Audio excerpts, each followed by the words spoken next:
Top quality और consistent performance के लिए सिर्फ सिल्वर पंप्स। टॉप क्वालिटी और कंसिस्टेंट परफॉर्मेंस के लिए सिर्फ सिल्वर पंप्स, नाम याद रखना।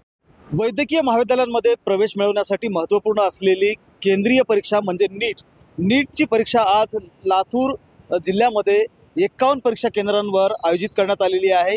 ही परीक्षा केंद्रे जी आहेत लातूर जिल्ह्यातली ती राज्यभरातल्या विद्यार्थ्यांनी मोठ्या प्रमाणामध्ये निवडलेलं आपल्याला पाहायला मिळतंय। रत्नागिरी, सोलापूर, धाराशिव आणि बीडमधल्या अनेक गावांमधून देखील शहरांमधून देखील जे विद्यार्थी आहेत ते लातूर शहरातली परीक्षा केंद्रे जी आहेत ती नीट एक्झामसाठी निवडताना आपल्याला पाहायला मिळतात।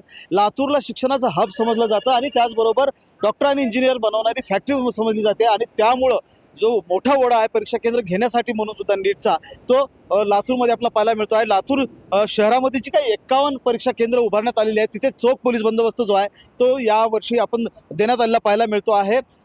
मोठ्या प्रमाणामध्ये पालक जे आहेत ते देखील विद्यार्थ्यांसह या परीक्षा केंद्रांवर पोहोचलेले आहेत। साधारणतः दुपारी 2 ते 5 या वेळेमध्ये ही परीक्षा होते आहे। साधारणतः लातूर जिल्ह्यातले जे 51 परीक्षा केंद्र आहेत त्यामध्ये 20,000 पेक्षा जास्त विद्यार्थी जे आहेत ते परीक्षा देत आहेत आणि देशभराचा जर आकडा आपण लक्षात घेतला तर 23 लाख पेक्षा जास्त विद्यार्थी नीट एक्झाम देत आहेत आणि मोठ्या प्रमाणामध्ये चोख बंदोबस्त ठेवण्यात आलेला आहे। विद्यार्थ्यांना उन्हाचा त्रास होऊ नये किंवा पालकांनाही उन्हाचा त्रास होऊ नये यासाठी जिल्हा प्रशासनानं हवी ती काळजी जी आहे ती घेण्यात आलेली आहे। लातूरमध्ये जर आपण पाहिलं तर गेल्या वेळेला या परीक्षेमध्ये गैरव्यवहार झाला आणि देशभरामध्ये तो जे स्कॅन्डल आहे ते गाजलेलं होतं आणि त्यामुळं जिल्हा प्रशासनानं अधिकची जी काळजी आहे ती यावेळेला घेतलेली आहे। लातूर जिल्ह्यातल्या 51 परीक्षा केंद्रांवर नीट एक्झाम जे आहे ते आज सुरळीतपणे पार पडते आहे।